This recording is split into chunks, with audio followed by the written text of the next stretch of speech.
Astaghfirullah. Bismillahirrahmanirrahim. Assalamualaikum warahmatullahi wabarakatuh. Alhamdulillah wassalatu wassalamu ala Rasulillah wa ala alihi wa sahbihi wa mawalah wa la hawla wa la quwwata illa billahi wa ba'd. Alhamdulillah, di malam ini kembali kita duduk untuk bertalabul ilmi. Salawat dan juga salam tetap kita hadiahkan kepada Rasul kita Nabi besar Muhammad sallallahu alaihi wa ala alihi wasallam. Kita lanjutkan kajian kitab Tauhid dan kita masuk pada bab ma jaa fi dzabhi li ghairillah. Bab yang menerangkan tentang hukum menyembelih bukan karena Allah Subhanahu wa taala. Di sini pengarang muallif rahimahullahu taala membawakan beberapa dalil dari Al-Qur'an dan juga sunnah Nabi sallallahu alaihi wa ala alihi wasallam. Kita baca matanya baru kita jelaskan. Allah Subhanahu wa taala berfirman, "Qul inna salati wa nusuki wa mahyaya wa mamati lillahi rabbil alamin la syarika lahu wa bidzalika umirtu wa ana awwalul muslimin." Katakanlah wahai Muhammad, bahwa sesungguhnya salatku, penyembelihanku, hidupku dan matiku hanya semata-mata untuk Allah Subhanahu wa taala, Rabb semesta alam, dan tiada sekutu baginya. Demikian itulah yang diperintahkan kepadaku, dan aku adalah orang-orang yang pertama-tama menyerahkan diri kepada Allah Subhanahu wa taala.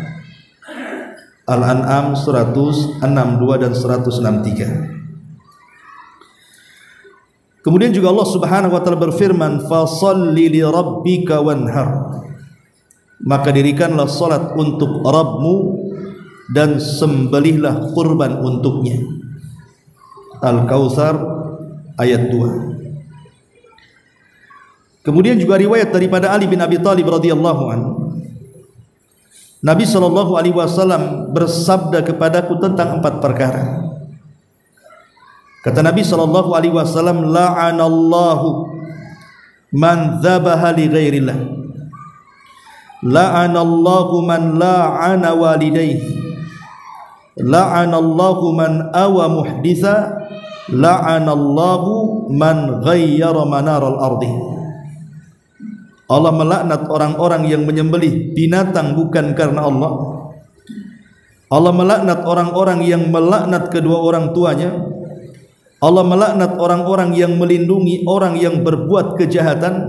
Dan Allah melaknat orang-orang yang merubah batas-batas tanah. Kemudian pendalilan terakhir, hadis dari Tariq bin Syihab radhiyallahu an, dia menuturkan sabda Nabi sallallahu alaihi wasallam, "Dakhalal jannata rajulun fi dhubabin wa dakhalan nara rajulun fi dhubabin." Qalu wa kaifa dhalika ya Rasulullah? Qala marra rajulani ala qaumin lahum sanamun la yajuzuhu ahadun hatta yuqarriba lahu syai'an. Faqalu li ahadihima qarrib. Qala laisa indi syai'un uqarrib. Qalu lahu qarrib walau dubaba. Faqarraba dubaba fakhallu sabilahu fadakhala an-nar. Wa qalu lil akhar qarrib. Faqala ma kuntu li uqarriba li ahadin syai'an dunallah. Fadarabu unuqahu fadakhala al-jannah. Ada seseorang yang masuk surga karena seekor lalat, dan ada pula yang masuk neraka karena seekor lalat pula. Sahabat bertanya, bagaimana itu bisa terjadi wahai Rasul? Maka Rasul mengatakan, ada dua orang yang berjalan melewati sekelompok orang yang memiliki berhala, yang mana tidak boleh seorang pun melewati kecuali dengan mempersembahkan sembelihan untuk berhala tersebut. Maka lewatlah satu orang dari keduanya, kemudian dicegat dan dikatakan, persembahkanlah untuk berhala kami sebuah kurban. Maka dia mengatakan, saya tidak punya apapun yang akan saya persembahkan untuknya. Maka orang-orang mengatakan, kalau begitu sembelihlah walaupun seekor lalat. Maka ia pun mempersembahkan kepada berhala itu seekor lalat. Maka mereka melepaskan orang ini, kemudian meneruskan perjalanannya. Maka ia pun setelah kematiannya akan dimasukkan ke dalam neraka. Kemudian mereka berkata kepada kawannya, persembahkanlah untuknya sesuatu. Maka ia menjawab, aku tidak akan mempersembahkan satu apapun pada selain Allah. Maka kemudian mereka pun memenggal lehernya, dan Allah masukkan ia ke dalam surga. Inilah pendalilan yang dicantumkan oleh muallif rahimahullah taala dalam bab tentang hukum menyembelih kepada selain Allah Subhanahu wa taala. Tapi kita bahas satu persatu dalilnya. Pertama di sini Allah Subhanahu wa taala berfirman, "Qul innas salati wa nusuki wa mahyaya wa mamati lillahi rabbil alamin la syarika lahu wa bidzalika umirtu wa ana awwalul muslimin." Jadi Allah Subhanahu wa taala menggandengkan dua ibadah mulia antara penyembelihan dengan salat. Dan itu banyak di dalam Al-Qur'anul Karim.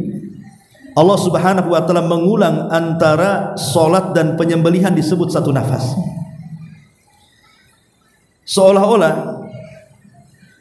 Allah Subhanahu wa taala ingin mengatakan kepada kita, kalau seandainya kita ini melaksanakan salat, kemudian salat kita ditujukan kepada selain Allah Subhanahu wa taala, maka salat kita bukan hanya batil, tetapi salat kita terkandung kesyirikan karena memalingkan sebuah ibadah bukan karena Allah.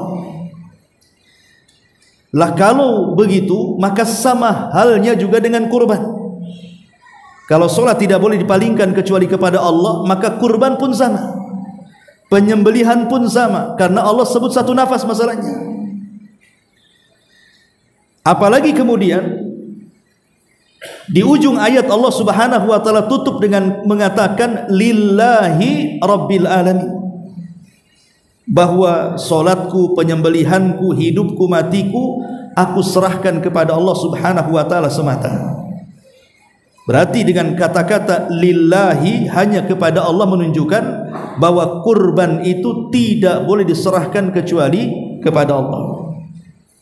Diperkuat dengan kata-kata la syarikalahu, tidak ada sekutu. Artinya tidak boleh kurban itu disekutukan dengan selain Allah Subhanahu wa taala.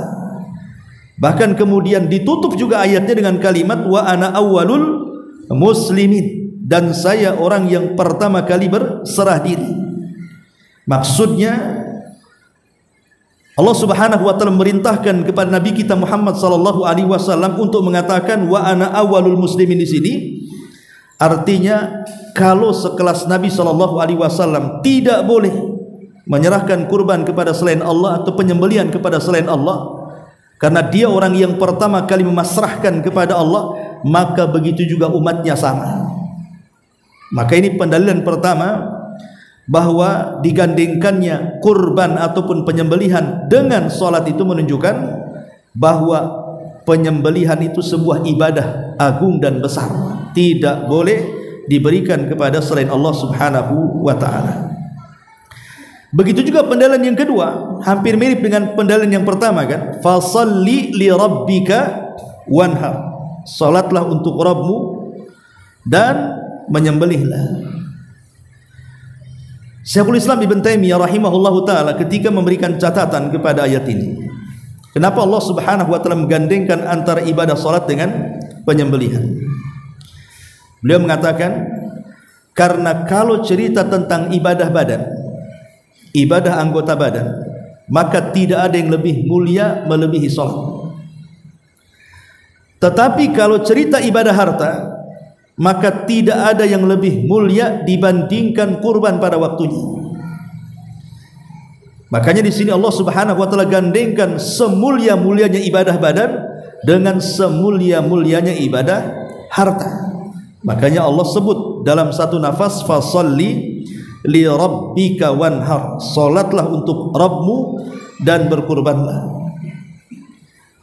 Kalau kita cerita salat, tentu salat ini ibadah mulia karena di dalam solat itu kan banyak sekali gerakan, banyak sekali bacaan, banyak sekali zikir dan baca Quran yang menunjukkan keagungan solat. Ada berdiri, ada ruku, ada sujud, ada tasyahud, ada bacaan ini, bacaan itu, zikir ini, zikir itu kan. Artinya dalam solat terkandung banyak ibadah.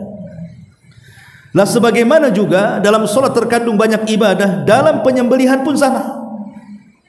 Terkandung banyak ibadah. Seperti di situ ada pengorbanan harta, karena bagaimanapun korban itu kan harus dibeli. Berarti di situ ada pengorbanan harta yang harus kita keluarkan. Yang kedua, berprasangka baik kepada Allah dengan kurban itu. Yang ketiga, ada keyakinan kuat bahwa di balik kurban ini ada janji yang sangat besar dari Allah Subhanahu wa taala, dan begitu seterusnya. Artinya di balik dua ibadah mulia, baik solat ataupun kurban ini, terdapat turunan ibadah-ibadah yang lainnya. Lah karena dua-duanya ibadah mulia, maka sesiapa yang memalingkan kepada selain Allah, maka dia jatuh kepada kesyirikan. Ya. Ma'asyiral muslimin yang dimuliakan Allah Azza wa Jalla. Kemudian pendalilan yang ketiga, hadis Ali radhiyallahu an, di mana Rasul sallallahu alaihi wasallam melaknat tentang 4 perkara. Lah salah satu yang dilaknat adalah orang yang menyembelih kepada selain Allah Subhanahu wa taala. Perhatikan perkataan Imam Nawawi rahimahullahu taala ketika mengomentari hadis ini. Apa kata beliau dalam kitab Al-Minhaj Syarah Sahih Muslim?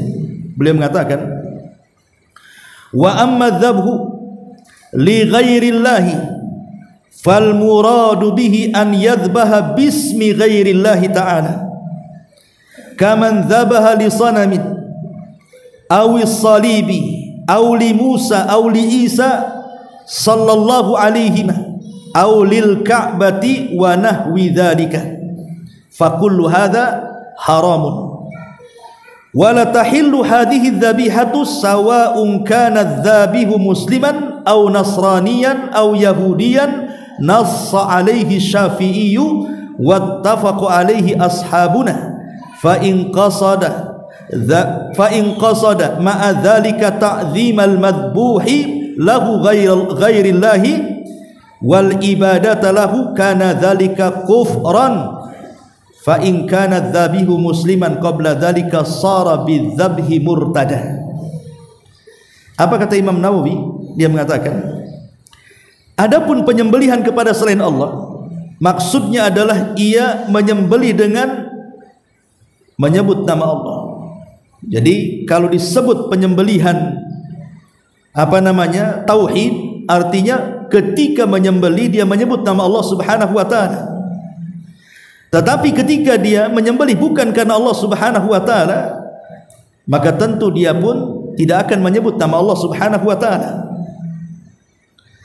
Seperti umpamanya dia menyembelih dengan nama berhalanya, atau dengan nama salibnya, atau dengan nama Nabi Musanya, dengan nama Nabi Isanya, atau mungkin menyembelih dengan menyebut Ka'bahnya, maka itu semuanya kata beliau hukumnya haram. Tidak boleh saat menyembelih menyebut nama-nama itu selain daripada Allah Subhanahu wa taala. Kemudian beliau mengatakan, dan sembelihannya tidak halal. Apakah yang menyembelih seorang muslim ataupun Nasrani ataupun Yahudi, sebagaimana yang telah dinyatakan Imam Syafi'i dan disepakati oleh para ulama Syafi'i, jika ternyata selain itu ia juga bermaksud mengagungkan selain Allah yang ditunjukkan sembelihannya untuknya dan bermaksud beribadah kepadanya, maka ini merupakan kekufuran, dan kalau dia seorang muslim maka dia bisa murtad. Ini perkataan Imam An-Nawawi rahimahullahu taala. Secara global begini, kata Imam Nawawi ini, jadi kalau seseorang itu menyembelih tidak menyebut nama Allah, yang disebut umpamanya nama berhala tertentu ataupun nama patung tertentu, atau hatta mungkin nama nabi, umpamanya ketika menyembelih dengan menyebut nama Musa, dengan menyebut nama Isa, dengan menyebut salib, atau bahkan kita sebut demi Ka'bah dan begitu seterusnya, maka menyembelih dengan menyebut nama-nama ini, walaupun sebagiannya nama-nama suci seperti para nabi bahkan Ka'bah sekalipun, tetap haram, tidak boleh. Karena menyembelih itu tidak boleh kecuali menyebut nama Allah Subhanahu wa taala. Bahkan beliau mengatakan sembelihannya tidak halal dimakan. Bahkan pelakunya terjerumus kepada kekufuran. Bahkan kalau dia seorang muslim, dia murtad dari Islam. Itu kan bahaya, ya. Ini menurut Imam An-Nawawi rahimahullahu taala. Kemudian Asy-Syaikh Ibnu Utsaimin rahimahullahu taala ditanya tentang hukum menyembelih bukan karena Allah, apakah sembelihannya boleh dimakan? Maka dia mengatakan adzabhu li ghairillahi syirkun akbar. Ingat, menyembelih kepada selain Allah bukan syirik kecil, tapi syirkul akbar, syirik besar. Ingat konsekuensi syirik besar apa? Satu, dia keluar dari Islam. Dua, distempel kekufuran. Tiga, batal semua amalnya. Empat, kalau mati su'ul khotimah. Lima, dimasukkan ke neraka. Enam, dikekalkan di neraka. Tujuh, diazab dengan sepedih-pedihnya di neraka. Itu konsekuensi syirik besar. Ngeri itu konsekuensinya, ya. Lah menyembelih karena selain Allah Subhanahu wa taala, kata Ibnu Utsaimin, ini syirkun akbar, syirik besar. Kenapa? Li'anna dzabha ibadatun. Karena menyembelih itu sebuah ibadah. Kama amarallahu bi, sebagaimana yang Allah perintahkan, fasalli li rabbika wanhar, qul innas salati wa nusuki wa mahyaya wa mamati lillahi rabbil alamin la syarika lahu wa bidzalika umirtu ana awal muslimin. Jadi beliau berdalil dengan dua ayat yang kita sudah baca di awal tadi. Kemudian kata beliau di sini, faman dzabaha li ghairillah, barang siapa yang menyembelih bukan karena selain Allah, fahuwa musyrikun syirkan mukhrijan anil billah, maka dia telah melakukan kesyirikan yang bisa mengeluarkan dari agama. Sawa'un dzabaha dzalika limalakin minal malaika, baik dia menyembelih karena malaikat dari malaikat-malaikat Allah, aulir rasul minar rusul, ataupun kepada salah satu utusan daripada para rasul, aulin nabiyyin minal anbiya, ataupun untuk nabi dari nabi-nabi yang diutus Allah, auli khalifatin minal khulafa, ataupun kepada pemimpin-pemimpin yang ditunjuk menjadi pemimpin kaum muslimin, auli waliyin minal auliya, ataupun kepada para wali yang diwalikan manusia, auli alimin minal ulama, bahkan menyembelih kepada seorang alim dari kalangan ulama sekalipun, maka Syekh Utsaimin mengatakan faqullu dzalika syirkun billah, semuanya dianggap kesyirikan. Jadi jelas dari sini hukum menyembelih kepada selain Allah bukan syirkul asghar, tapi syirkun akbar. Lalu bagaimana makan makanan penyembelihannya itu? Maka beliau melanjutkan, wa ammal aklu min luhumi hadhihi dzabaihi fa innahu muharramun li annaha ahlun li ghairillahi biha wa kullu syai'in wa ammal aklu min luhumi hadhihi dzabaihi fa innahu muharramun li annaha uhilla li ghairillah wa kullu syai'in uhilla li ghairillahi bihi aw dzubiha 'alan nusubi fa innahu muharramun kama dzakarallahu dzalika fi suratil maidati. Kata beliau, adapun memakan daging yang disembelih bukan karena selain Allah, maka haram hukumnya kalau ketika menyembelih diniatkan kepada selain Allah, karena sesuatu yang diniatkan kepada selain Allah, kata beliau, atau disembelih bukan karena Allah tapi karena berhala, maka semuanya haram dimakan. Ini kesimpulan dari perkataan Al-Imam Utsaimin rahimahullah ta'ala. Kalau kita mau jabarkan begini, ikhwan, menyembelih itu kan ada 4 macam. Ketika orang menyembelih itu ada 4 macam. Pertama, dia menyembelih menyebut nama Allah. Betul-betul ketika menyembelih dia katakan bismillah. Kemudian setelah itu dia niatkan sembelihan itu karena Allah Subhanahu wa taala. Seperti kemarin kita berkurban. Kita menyembelih kambing atau sapi kan membaca bismillahi Allahu akbar, Allahumma taqabbal minni. Kemudian kita sembelih. Jelas kita membaca basmalah. Kemudian ditujukan dalam rangka taqarrub ilallah dengan cara berkorban. Lah inilah yang disebut dengan sembelihan tauhid. Hukumnya tauhid, halal dagingnya. Ya, ini yang pertama. Yang kedua, ketika dia menyembelih, dia menyebut nama Allah Subhanahu wa taala. Ya kita katakan bismillah.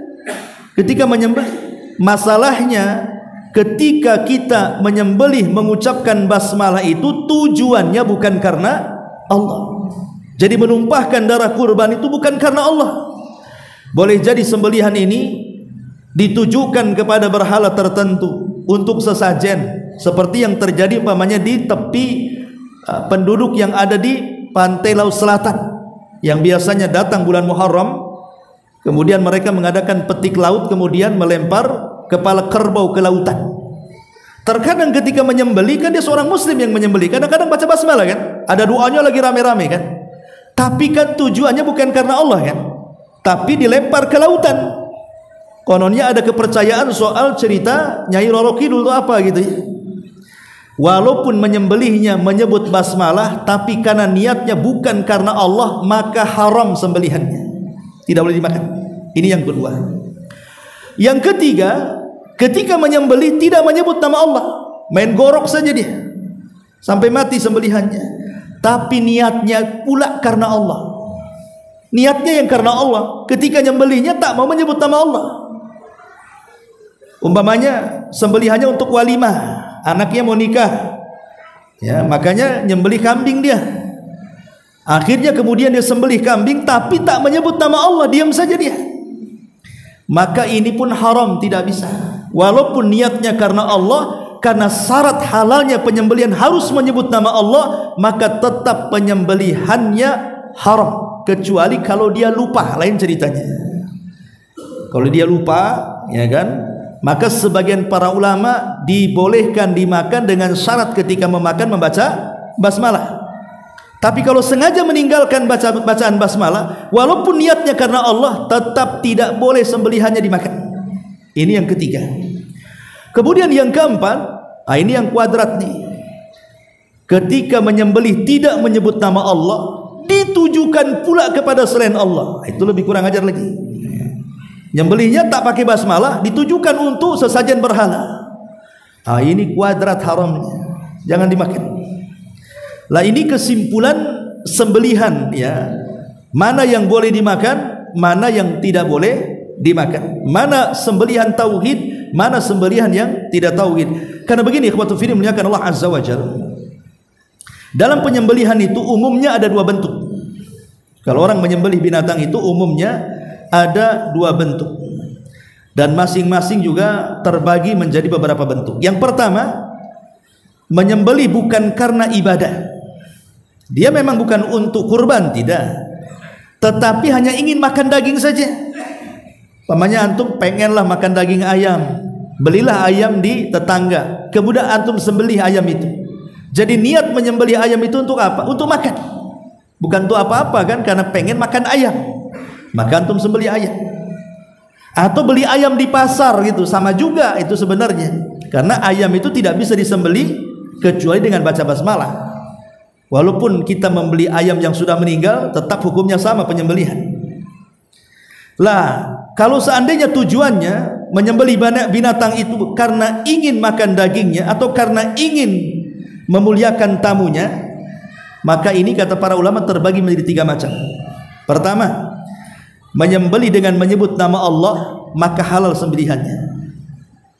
Jadi kita ambil ayamnya, kita gorok bismillah, kemudian kita masak, kita makan, halal, walaupun tujuannya untuk makan ya. Tapi ketika menyembelihnya baca basmalah. Yang kedua,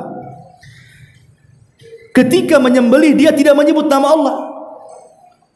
Dia ingin makan ayam, disembelih, diam saja, langsung main gorok saja, maka sembelihannya bangkai.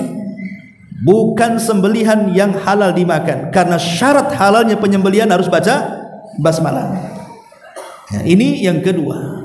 Yang ketiga, menyembelih menyebut nama selain Allah. Ini lebih parah lagi. Pamannya menyebut nama Isa, menyebut nama Musa, menyebut nama Ka'bah gitu ya, maka sembelihannya haram.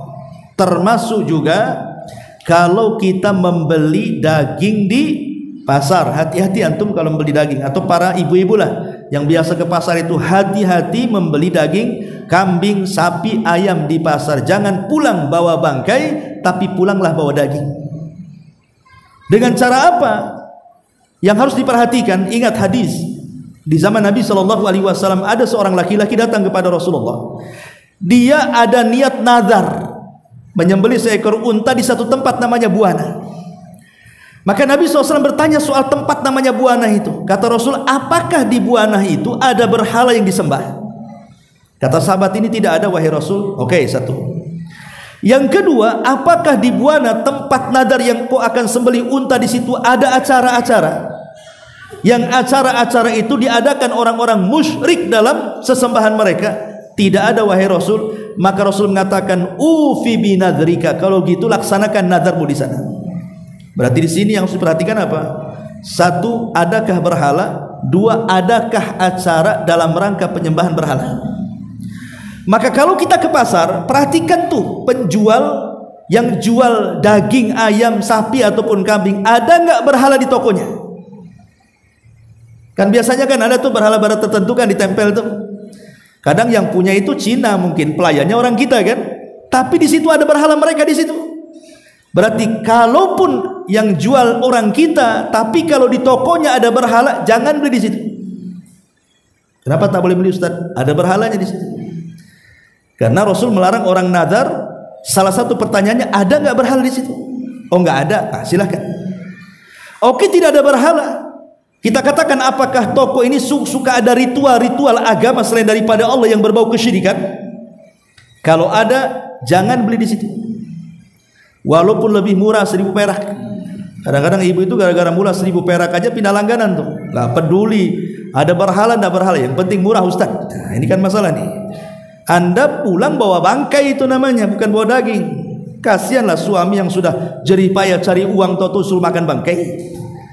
Maka hati-hati ketika membeli daging. Bagaimana caranya yang tepat membeli daging itu? Pertama tadi, jangan ada berhala di toko penjual, ya. Yang kedua, tidak ada acara kesyirikan di situ. Yang ketiga, lihat zahir penjual. Zahir penjual itu maksudnya kan begini. Ada penjual daging itu orang kita betul, tapi tengok betato semuanya, beranting semuanya. Kan kita jadi syubhat, ragu-ragu ketika nyembeli baca basmalah atau tidak? Ya kan? Tapi di sisi lain di pasar itu ada yang jualan, nampaknya dia alim, mungkin pakai peci gitu ya, atau mungkin di tokonya ada kaligrafi gitu ya. Nah, ini saya yakin nih, insya Allah ini saya lebih besar husnudzonnya kepada dia daripada kepada ini, maksudnya begitu. Nah, ini harus nengok-nengok satu pasar itu, mana yang lebih dekat kepada Islam, beli di situ. Masalahnya lebih mahal, nggak apa-apa mahal, pulang bawa daging ya, daripada kemudian pulang bawa bangkai. Jadi lihat dohirnya tuh. Oh, ini nampaknya pakai peci nih. Apalagi banyak kaligrafinya. Yakinlah saya di sini. Nah, jadi itu harus diperhatikan, Bu. Ya, karena yang biasanya ke pasar ibu-ibu masalahnya. Jangan asal beli gara-gara uang 1.000 rupiah itu. Ini yang pertama ya. Menyembelih bukan karena ibadah tapi karena ingin dimakan. Yang kedua, ya, menyembelih dalam bentuk ibadah. Pada dasarnya, Bu, ataupun ikhwatu fillah dimuliakan Allah azza wajalla, tujuan utama bukanlah masalah daging. Menyembelih itu sebenarnya maksudnya penyembelihan dalam bentuk ibadah ya. Itu dasarnya itu bukan karena ingin makan daging, karena tujuannya bukan makan. Ya, tapi tujuannya adalah mengalirkan darah sembelihan yang kemudian dihadapkan kepada tujuan tertentu. Kenapa dia menyembelih? Nah, itu disebut sembelihan ibadah namanya. Kalau pertama kan sembelihan untuk dimakan, berarti tujuannya hanya makan. Kalau tujuannya hanya makan, berarti yang dilihat itu ketika menyembelih saja, apakah baca basmalah atau tidak, kan begitu. Tapi kalau penyembelihan ibadah bukan itu, karena tujuannya sebenarnya bukan untuk dimakan. Tujuannya itu mengalirkan darah untuk ditunjukkan kepada sesuatu. Ini yang kemudian harus hati-hati. Ada yang sifatnya tauhid, ada yang sifatnya syirik. Ya. Contohnya yang pertama, menyembelih untuk Allah Subhanahu wa taala. Maka tentu ini ibadah mulia ya. Contohnya seperti kemarin Idul Adha. Kemudian dalam haji juga ada namanya hadiyu, ya. Kemudian orang bernazar ingin menyembelih hewan diberikan kepada fuqara wal masakin, atau mungkin dia punya kafarah, entah kafarah apa gitu ya, kemudian menyembelih binatang. Lah ini semua adalah sembelihan tauhid karena ditujukan karena Allah Subhanahu wa taala. Tapi di sana ada sembelihan yang ditujukan kepada selain Allah Subhanahu wa taala, bahkan sampai kepada syirkul akbar, kepada syirik besar. Contoh umpamanya menyembelih untuk jin yang sering dilakukan oleh dukun-dukun dan paranormal. Kan banyak cerita-cerita orang datang ke dukun, biasanya dukun kan mensyaratkan untuk mengorbankan sesuatu kan, entah ayam ya, entah apa namanya tikus, entah apalah pokoknya, entah kucing, entah apa kan. Biasanya dukun-dukun itu ada disertakan menyembelih sesuatu, walaupun terkadang syarat penyembelihannya aneh-aneh gitu ya. Kadang-kadang nggak bisa dicari oleh kita yang datang ke dukun, yang bisa nyari dukunnya walaupun itu dusta.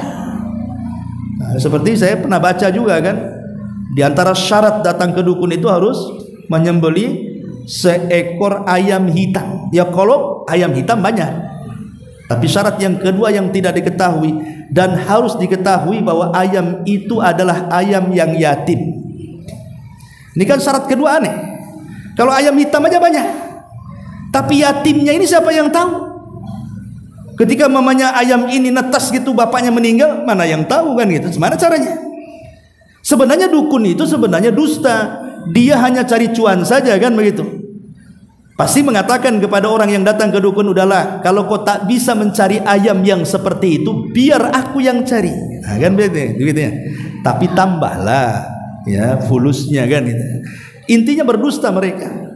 Tapi penyembelihan yang jadi intinya adalah mereka itu ketika memerintahkan kita untuk menyembelih sesuatu, tidak lain dan bukan tujuannya untuk jin, bukan soal makan, tetapi soal tujuan dia menyembelih itu untuk jin. Ini syirkul akbar, syirik besar ya.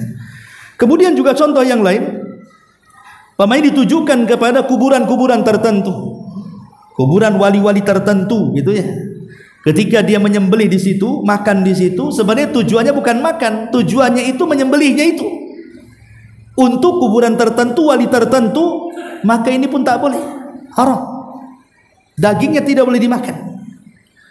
Ya. Termasuk juga umpamanya seseorang menyembelih di hadapan tamu yang agung dalam rangka mengagungkan tamu tersebut.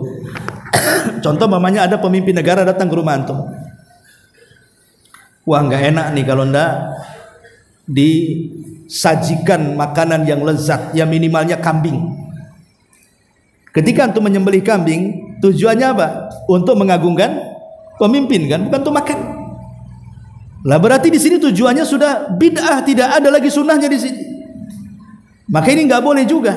Bahkan sebagian para ulama tidak mengatakan sampai kepada taraf syirik, tetapi ini sebuah kebid'ahan yang tidak boleh dilakukan. Ini dosa juga, karena tidak boleh menyembelih itu kecuali tujuannya hanya karena Allah Subhanahu wa taala. Lah perkara-perkara seperti ini harus diperhatikan, karena menyembelih kepada selain Allah Subhanahu wa taala bisa terjerumus kepada syirkul akbar dan mengeluarkan pelakunya dari Islam tanpa sadar.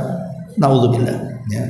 Baik, masyaallah muslimin yang dimuliakan Allah Subhanahu wa taala. Adapun pendalilan yang terakhir adalah kisah tentang seorang atau dua orang yang lewat di sebuah perkampungan.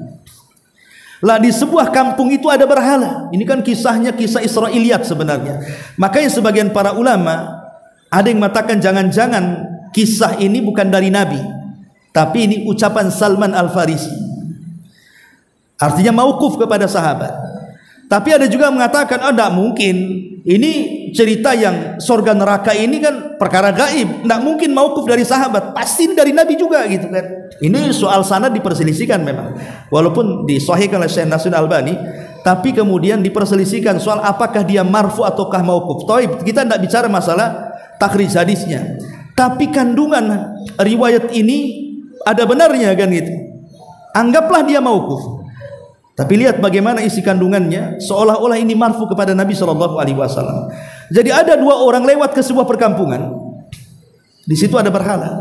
Tidak boleh lewat kecuali berkurban. Kalau tidak, cari jalan lain. Masalahnya tidak ada jalan tembus masalahnya kecuali lewat situ. Sementara seorang musafir ini tergesa-gesa ingin melalui jalan itu dan tidak ada jalan lain. Ketika mereka lewat di situ, dalam riwayat ini kan riwayatnya banyak nih, bukan hanya tercantum dalam kitab tauhid. Riwayatnya banyak. Jadi ketika kemudian keduanya dihadang, kamu harus berkorban. Ini berduanya diskusi satu dengan yang lain, itu sebenarnya sudah ada diskusi. Kata yang satu mengatakan, janganlah. Ini kalau kita suruh berkorban ini syirik, tidak boleh.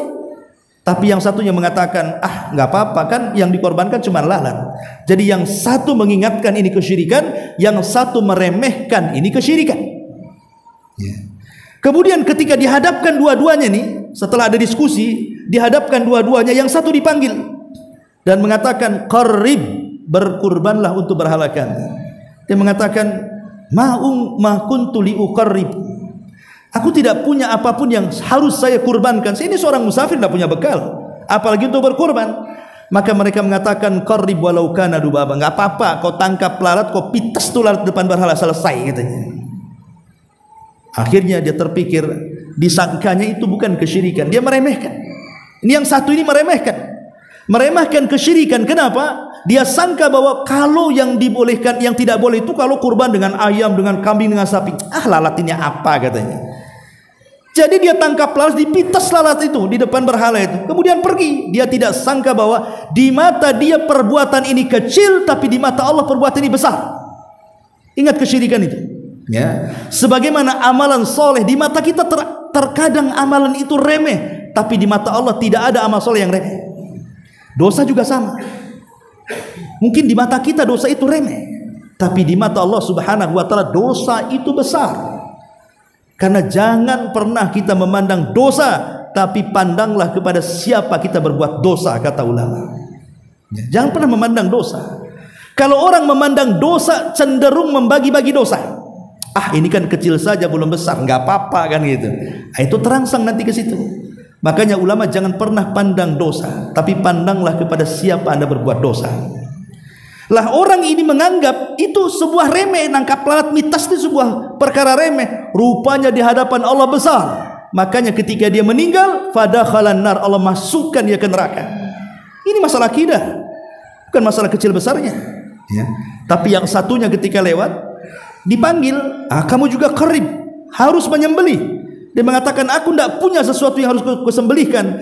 Maka mereka pun mengatakan, qarrib walau kana dubaba, sembelilah seperti kawanmu, tangkap lalat, pitas lalat di hadapan berhala kami, selesai katanya. Dia mengatakan, tidak, walaupun seekor lalat aku tak mau kurban kepada berhala.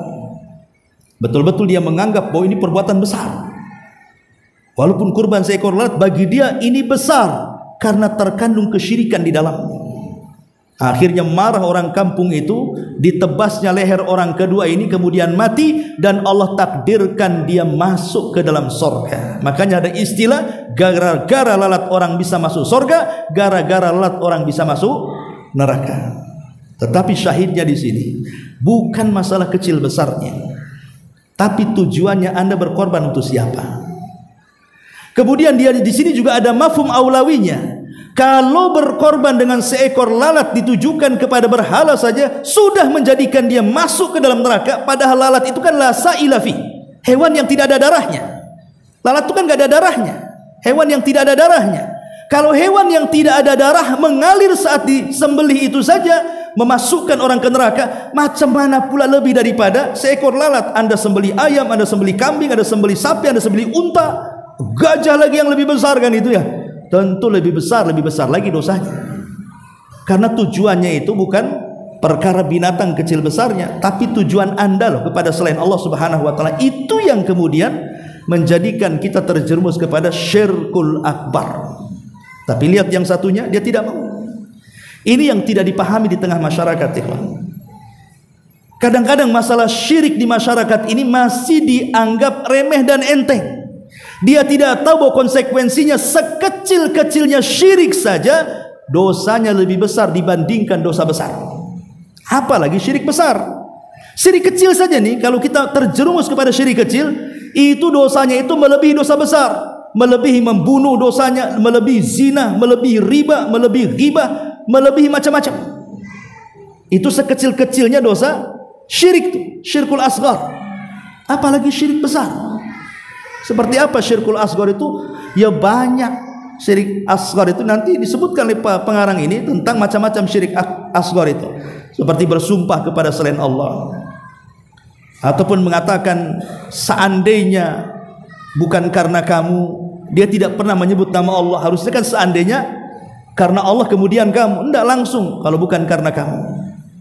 Ya, makanya kenapa kalimat kalau atau seandainya atau dalam bahasa Arab lau itu membuka amalan setan, karena masuk ke syirik kecil kan, riya, sum'ah atau apa namanya. Maka itu semua adalah kesyirikan. Lah ini yang kadang-kadang diremehkan di masyarakat. Diremehkan betul. Lisannya lah mengucapkan kalimat la ilaha illallah apabila habis sholat. Kadang-kadang di antara mereka berzikir baca la ilaha illallah, la ilaha illallah itu sampai 100 kali itu. Tapi di sisi lain dia tidak paham makna itu. Datang ke dukun, percaya tangkal, percaya kelenik, percaya khurafat. Apalagi sekarang, coba lihat, ada satu tokoh yang baru muncul, siapa namanya? Mama Gufron tuh apa siapa? Coba bayangkan. Itu isinya khurafat semua coba. Ada juga pengikutnya kan? Pada sudah jelas isinya itu khurafat, penuh dengan kesyirikan loh di situ. Penuh dengan kesyirikan isinya itu. Ada juga pengikutnya tuh. Baik pengikut nyata gitu ya yang ada di tempat mereka, atau pengikut alam gaib yang ada di medsos. Karena itu pengikut alam gaib itu. Ya, netizen setia itu membenarkan juga kan, rupanya likulli sakitin lakit, setiap yang jatuh itu pasti ada yang mungut. Artinya setiap ajaran sesat ada saja pengikutnya gitu. Sudah jelas-jelas sesat loh di mata manusia itu, tapi setan ini pintar ya. Dan ini bahaya. Nah, sekarang kemudian sudah diwali kutubkan, nanti setingkat lagi jadi nabi itu, nanti lama-lama jadi Tuhan pula kan, karena sudah jadi gawang pintu neraka itu. Dan lebih hebat lagi lah, ini kadang-kadang perkara-perkara khurafat, tahayul ya, yang membahayakan akidah kaum muslimin ini bisa dipercaya manusia. Itu menunjukkan sudah jebolnya benteng tauhid di tengah-tengah masyarakat. Maka kewajiban antum semua sebarkan tauhid, karena ini dakwah utama para nabi dan rasul, meluruskan tauhid umat. Apalagi sekarang ini apapun ajaran negeri kita ini mudah sekali orang terpengaruh. Kenapa coba? Karena kroposnya tauhid. Kroposnya tauhid kepada Allah Subhanahu wa taala. Kemudian juga dalam hadis ini juga ada kaidah yang sangat bagus sekali, apa? Al-a'mal bi khawatimiha. Bahwa amal itu ditentukan akhirnya. Amal itu ditentukan akhirnya. Coba bayangkan. Orang yang menyembelih ini dengan seekor lalat, kemudian dipites lalat itu kepalanya di depan berhala, tiba-tiba dia masuk neraka begitu saja.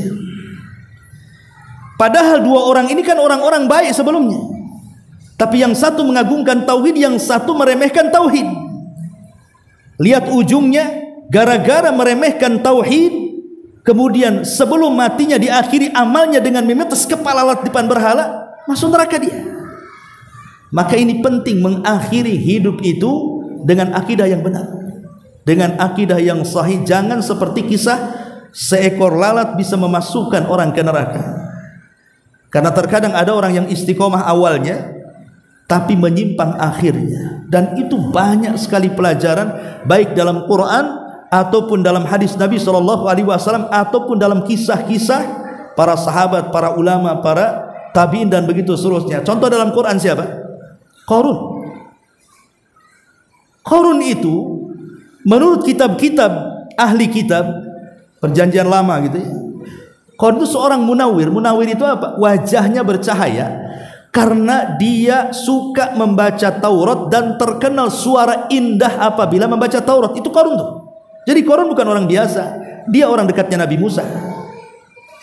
Dia suka membaca Taurat, diundang kemana-mana. Kalau zaman sekarang itu mungkin diundang untuk acara-acara tertentu, kemudian baca Quran, jadi qori lah kan itu. Lah Qarun ini qorinya Taurat. Diundang kemana-mana, orang suka kalau si Qarun itu baca Taurat coba.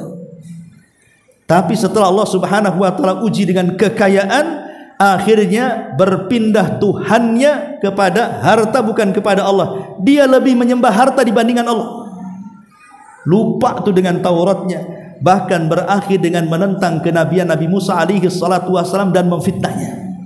Berujung apa? Su'ul khatimah. Fa khasafna bihi wa bidarihil arda. Kami tenggelamkan si Qarun dan seluruh kekayaannya. Ini kan contoh di mana awalnya istiqomah, berakhir mengalami penyimpangan. Itu di zaman dulu gitu ya, di zaman Nabi Musa lah. Dan Musa itu kan nabi yang sangat terkenal di tengah-tengah Nabi Bani Israel kan itu. Di zaman Nabi ya, ada juga, walaupun ada sebagiannya riwayatnya melemahkan, tapi masyhur, Rajal ibn Unfuah namanya. Ada seorang sahabat namanya Rajal ibn Unfuah. Dia menghatamkan surah Al-Baqarah di depan Nabi. Artinya dia paham dengan surat itu. Dan dia sehalaqah dengan Abu Hurairah dan para sahabat yang lainnya. Detik-detik sebelum wafatnya Rasul, terjadilah pengakuan kenabian palsu dari Musailamah Al-Kadzab yang ada di Yamamah. Jadi Rasul meminta kepada Rajal ibn Unfuah ini mengirim surat. Tolong antar surat ini, hantarkan kepada siapa? Kepada nabi palsu itu namanya Musailamah Al-Kadzab. Rupanya di tengah jalan Nabi meninggal. Surat itu masih di tangan Rajal ibn Unfuah. Ketika sampai kepada Musailamah Al-Kadzab, surat itu tidak ditampakkan. Tiba-tiba kemudian bicara empat mata dengan Musailamah Al-Kadzab, ternyata berakhir membenarkan kenabian Musailamah, bahwa Musailamah adalah estafet kenabian Rasulullah. Rasul sudah meninggal, engkau yang jadi nabi berikutnya katanya. Karena ada empat mata itu, tidak tahu mata satu, mata dua, apa yang dibicarakan. Ya mungkin sudah ditawari uang, jabatan atau apa kan gitu. Tiba-tiba murtad. Akhirnya dia masuk pasukan Musailamah Al-Kadzab, mati dalam peperangan yang disebut dengan Hadiqatul Maut, kebun kematian. Karena ketika Khalid bin Walid dan yang lainnya mengepung itu, mereka dalam kebun tuh, Musailamah Al-Kadzab dan para pengikutnya, maka disebut Hadiqatul Maut, kebun kematian. Meninggal Rajal ibn Unfuah. Bayangkan sahabat Nabi, belajar sama Nabi, tapi berakhir dengan su'ul khatimah kan? Wallahu a'lam bishawab. Sudah azan. Subhanaka wa bihamdika asyhadu an la ilaha illa anta astaghfiruka wa atubu ilaik. Allahu ta'ala alam. Assalamualaikum warahmatullahi wabarakatuh.